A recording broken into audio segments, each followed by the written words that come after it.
محترم سامعین، میں صورت آل عمران سے آپ کی خدمت میں 110 نمبر آیت پر کچھ گزارش کروں گا۔ اعوذ باللہ من الشیطان الرجیم، بسم اللہ الرحمن الرحیم۔ کنتم خیر امۃ اخرجت للناس تأمرون بالمعروف وتنہون عن المنکر وتؤمنون باللہ ولو آمن اہل الکتاب لکان خیرا لہم منہم المؤمنون واکثرہم الفاسقون۔ صدق اللہ مولانا العظیم۔ ساتھیو، اس آیت میں اللہ تبارک و تعالیٰ امت مسلمہ کے لیے، مسلم امت کے لیے ایک بہت بڑے اعزاز کا، بہت بڑے عہدہ کا، بہت بڑی ڈگری کا اعلان فرما چکا ہے۔ وہ یہ ہے کہ کنتم خیر امہ، تم ساری امتوں میں سے سب سے زیادہ افضل، بہتر، بھلی امت ہو۔ اتنا بڑا اعزاز اللہ تبارک و تعالیٰ فرماتا ہے کہ میں نے تمہیں دیا ہے۔ اس اعزاز کی ابھی اور تشریح بھی سنو کہ اخرجت للناس، تم جملہ انسان ذات کے لیے پیدا کیے گئے ہو۔ تم سب انسانوں کی خاطر آئے ہو، لائے گئے ہو۔ کرنا کیا ہے؟ کرنا یہ ہے کہ تأمرون بالمعروف وتنہون عن المنکر، قوانین بھلائی کے لیے تمہیں حکم دینا ہے، امر دینا ہے، آرڈر دینا ہے، اور تنہون عن المنکر، برائیوں سے تمہیں روکنا ہے۔ تم لوگ برائیوں سے لوگوں کو روکو گے، نیکی کا حکم کرو گے۔ وتؤمنون باللہ، اور تم ایمان لانے والے ہو اللہ کے اوپر، اس لیے تمہاری یہ ڈیوٹی ہم نے مقرر کی ہے۔ ایمان لانے والے کے اوپر یہ ذمہ داری ہم نے رکھی ہے کہ تأمرون بالمعروف وتنہون عن المنکر۔ میں یہاں مختصراً ایک نحوی لحاظ سے، گرامر کے لحاظ سے خاص بات عرض کروں جو آپ امید ہے کہ ہمیشہ کے لیے یاد رکھیں گے۔ وہ یہ ہے کہ امر اور نہی، امر نہی عربی ادب میں، عربی لغت میں، عربی گرامر میں اس کے شان سے استعمال ہوتا ہے جو حکمران ہو، جو حاکم ہو۔ امر مانا آرڈر، نہیں بھی نگیٹو آرڈر ہے، منفی آرڈر ہے۔ امر مثبت آرڈر ہے، نہیں نگیٹو آرڈر ہے۔ یہ امر اور نہیں حکمران کا شان ہے۔ حاکم وقت امر نہیں کر سکتا ہے۔ بکھاری اور کنگلا آدمی آرڈر نہیں دے سکتا، حکم نہیں دے سکتا، کسی کو برائی سے روک نہیں سکتا۔ تو یہ حکمرانی کا شان ہے، امر کرنا نیکی کا، برائی سے روکنا۔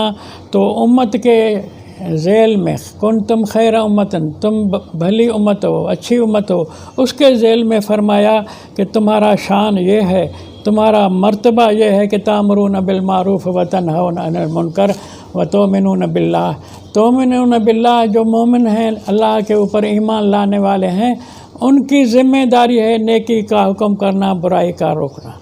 اب یہاں میں خواہ زیادہ الفاظ تو بول گیا، بار بار دل چاہتی ہے اور بھی انہی الفاظ کو دہراؤں، پھر سے کہوں، پھر سے بولوں، لیکن اس کا مقصد یہ ہے کہ مسلم امت کو اللہ نے حکمران کر کے بنایا، اور اب مسلم امت کا موجودہ وقت میں حال کیا ہے۔ ہم حکمران نہیں ہیں، اب ہم غلام ہیں۔ قرآن نے ہمیں حکمران کا عہدہ دیا، قرآن نے ہمیں حاکم بنا کے کہا کہ تم ساری دنیا کے اندر ناس تأمرون اخرجت للناس، جملہ انسانوں کے لیے پیدا کیے گئے ہو، نکالے گئے ہو، لائے گئے ہو۔ اور ہم کیا ہے، جملہ انسان کیا، ہمیں ہر ایک جوتے مارتا ہے۔ کن کن کے نام لیں، سب ہمارے حاکم ہیں، ہم سب کے در پر بکھاری ہیں۔ مسلمانی ہمارے اندر مانا سچی نہیں ہے، ایمان ہمارا سچا نہیں ہے، ہم نے صحیح ایمان لایا نہیں، اس لیے غلام ہیں۔ غلامی ہوئی ہمارے سر میں جو لگی ہے وہ ایمان کی کمی کی وجہ سے، ایمان کی کمزوری کی وجہ سے، ایمان سے ہم نے دغا بازی کی ہے، اس لیے ہم ابھی اس تامرون بالمعروف اور تنہون عن المنکر کے منصب پر نہیں ہیں، مقام پر نہیں ہیں، مرتبے پر نہیں ہیں، ہم غلاموں کی سی کیفیت میں ہیں، اور ہم سے دنیا کے جو غیر مسلم لوگ ہیں وہ ہمارے اوپر برتر ہیں، حاکم ہیں۔ کیا سبب ہے وہ آپ سمجھ چکے ہوں گے کہ ہمارے ایمان کی کمزوری ہے۔ اللہ نے یہ تو کہا آگے وَلَوْ آمَنَ أَهْلُ الْكِتَابِ لَكَانَ خَيْرًا لَهُمْ، اگر اہل کتاب ایمان لے آتے تو ان کے لیے اچھا تھا۔ منہم المومنون و اکثرہم الفاسقون، ان میں سے مومن بھی ہیں لیکن اکثریت ان کی فاسقوں کی ہے۔ آیت یہاں ختم ہوئی، لیکن میں سوال کروں گا کہ اللہ نے اہل کتاب کو آپ مومنین کے مسلم امت کے دوسرے نمبر پہ رکھا۔ اسی ایک ہی آیت میں اللہ تعالیٰ نے بتا دیا کہ آپ اہل کتاب سے بھی مقابلے میں خیر امت ہو، لیکن اب تھوڑا موازنہ کرو کہ قرآن نے تو آپ کو پہلے نمبر پہ رکھا۔ خیر عربی میں اسم تفضیل کے معنی میں آتا ہے، اخیر کے معنی میں آتا ہے، سب سے اچھے ہو، سب سے بھلے ہو، آمن اہل الکتاب سے بھی تم اچھے ہو، لیکن اب تو اہل کتاب ہمیں جوتے مار رہے ہیں۔ ہم سے یہودی بھی آگے ہے، نصارہ بھی آگے ہے، ہم ان دونوں سے پیچھے ہیں۔ ان دونوں کو اہل کتاب کے نام سے اللہ نے آپ کے بعد کا نمبر دیا، لیکن اب وہ ہم سے اوپر کھڑے ہیں۔ مجھے یاد ہے میں کسی دور میں یہاں کوئی رسالہ چھپتا تھا تو وہ گورنمنٹ کے سینسرشپ آفس میں پاس کرا کے بعد میں چھپوایا جا سکتا تھا۔ تو وہ سینسرشپ کے آفس میں بیٹھا تھا، ادھر اوپر سے احکامات آتے تھے، یکدم پاکستان کے صدر کا حکم آ گیا کہ میں نے فلاں جملہ جو اسرائیل کے خلاف کہا ہے اس کو روک دو، اس کو نہ چھاپو، اس کو کبھی آگے بڑھنے نہ دو۔ تو وہ آفیسر کہتا ہے کہ یہ تو ہمارے صدر کا وضو بھی ٹوٹ گیا، یہ اسرائیل نے ہمارا فنڈ کھا لیا تھا، پاکستان کا فنڈ ہیلتھ کا وہ اسرائیل لے گیا تھا اقوام متحدہ کے ہاں سے۔ تو یہ بیچارہ صدر اپنے ملک کے لیے تو کہہ رہا تھا کہ ہمارا فنڈ وہ کیوں کھا گیا، لیکن اتنی سی شکایت کرنے کے بعد بھی اس کو پریشانی ہوئی کہ مجھے کہیں سزا نہ ملے اسرائیل سے۔ تو یکدم اس افسر کو روکنے، سب افسروں پر وہ ایڈوائز گئی کہ یہ جملے جو صدر صاحب نے کہیں یہ مت چھاپو۔ تو مطلب یہ ہے کہ ہم تو اب اسرائیل سے، برطانیہ سے، امریکہ سے، یہودیوں اور عیسائیوں سے پیچھے ہٹ گئے۔ قرآن نے تو ہمیں پہلا نمبر دیا تھا، ہم پیچھے ہٹ گئے۔ اب کیوں ہوا، کیسے ہوا، میں یہاں ایک مثال پیش کروں گا۔ میرا پروگرام تھا فیصل آباد میں، کسی دوست نے وہاں بتایا کہ میری جان پہچان والا آدمی ہے، وہ شکاگو میں پڑھتا تھا،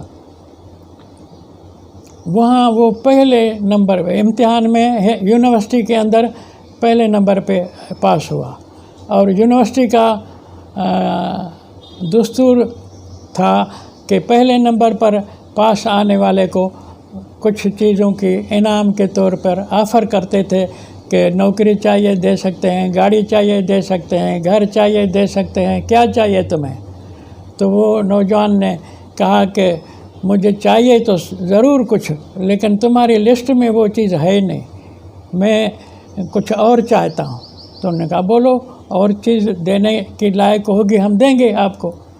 تو انہوں نے کہا کچھ سال میں یہاں یونیورسٹی میں پڑھا ہوں، ایک انڈر گراؤنڈ فیکلٹی ہے اس یونیورسٹی کے اندر، جس فیکلٹی کے اندر ہر ایک کو جانے کی اجازت نہیں ہے، مخصوص لوگ وہاں جاتے ہیں، صبح کو شام کو نکل آتے ہیں، ان کے گلے میں کارڈ لٹکا ہوتا ہو کہ یہ اس فیکلٹی کا استاد ہے، پروفیسر ہے، کیا ہے، کچھ ہے، تو وہ جا سکتے ہیں۔ اور کیا پڑھائی ہوتی ہے، کیا تعلیم ہوتی ہے، اس کا مجھے کچھ بھی علم نہیں ہے۔ میری طبعی جستجو ہے کہ میں وہ چیز معلوم کروں کہ اس فیکلٹی میں کیا پڑھایا جاتا ہے۔ مجھے اگر تم لوگ اس بات کی اجازت دو گے کہ میں کل اس فیکلٹی میں جاؤں اور معلوم کروں تو میرا انعام گویا مجھے مل گیا۔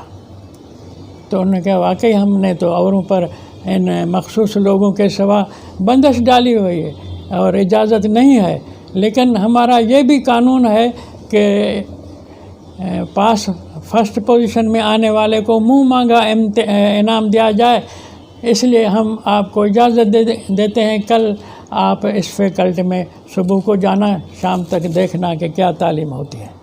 دوسرے دن اس کو گلے میں وہ کارڈ ڈالا اور وہ فیکلٹی کے اندر گیا، اور فیکلٹی کے اندر دیوار پر دیکھتا ہے کہ سوال لکھے پڑے ہیں۔ ملک کو اس ڈپارٹمنٹ میں، اس معاملے میں بہتر انتظام، بہتر طریقے سے چلانے کے لیے قرآن کیا تعلیم دیتا ہے، قرآن میں کیا نصیحت ہے کہ یہ ڈپارٹمنٹ اس طرح چلایا جائے، کس طرح چلایا جائے، پڑھائی کیسی ہو، کس سبجیکٹ میں کیا ہونا چاہیے، کس سبجیکٹ میں کیا بتانا چاہیے شاگردوں کو یا گورنمنٹ کے ایڈمنسٹریشن کو، وہ سارے سوالات ملکی انتظامیہ سے متعلق دیوار پہ لکھے ہوئے تھے، اور وہ جو پروفیسر تھے ان میں وہ تقسیم ہوتے تھے، یا کوئی پروفیسر کوئی سوال کا جواب کہتا تھا میں لکھوں گا، پھر وہ لکھتے تھے کہ اس سبجیکٹ کو اس طرح، اس ڈپارٹمنٹ کو اس طرح چلانا چاہیے، پھر وہ پورا اس پر اپنی تھیسز لکھتا تھا، وہ تھیسز گورنمنٹ کو پیش کرتا تھا، وہ پاس ہوتی تھی کہ یہ ملک کا محکمہ اس طرح چلانا ہے، اس میں قرآن کی رہنمائی یہ ہے۔ پھر وہ اس تھیسز کو اس محکمے اور ڈپارٹمنٹ کو حوالے کرتے تھے کہ ملک کو اس طرح سے چلاؤ، تو وہ ملک ان کا قرآن کے اس کہے ہدایت کے مطابق اپنا ڈپارٹمنٹ چلاتا تھا۔ اور یہ دنیا کے اندر جتنی ترقی ہے یہ ساری کی ساری اسی انداز سے ہوئی ہے کہ انہوں نے قرآن سے یہ چیزیں اخذ کی ہیں، اور ہم نے قرآن سے یہ چیزیں اخذ نہیں کی، قرآن کی یہ معنی نہیں لی، ہم نے صلاۃ کی معنی ایڈمنسٹریشن نہیں لی، ہم نے اقیم الصلاۃ و آت الزکوٰۃ سے گڈ گورننس نہیں سیکھی، ہم نے اقیم الصلاۃ و آت الزکوٰۃ سے اسٹیٹ سروسز کی معنی نہیں لی، اس لیے ہم صلاۃ کی معنی یہ آتش پرستوں والی نماز سمجھے بیٹھے ہیں، اس لیے ہم کیا کہیں کہ 5 وقت بھی اپنے ہی بتائے ہیں۔ اور قرآن نے کہا ہے اقم الصلاۃ لدلوک الشمس الی غسق اللیل، سورج کھسکنا شروع ہو رات کے کالے ہونے تک تیری صلاۃ چلتی رہے، ایک گھڑی بھی۔ سورۃ اعراف کی آیت نمبر 205 میں آپ کی خدمت میں پہلے بھی عرض کر چکا ہوں کہ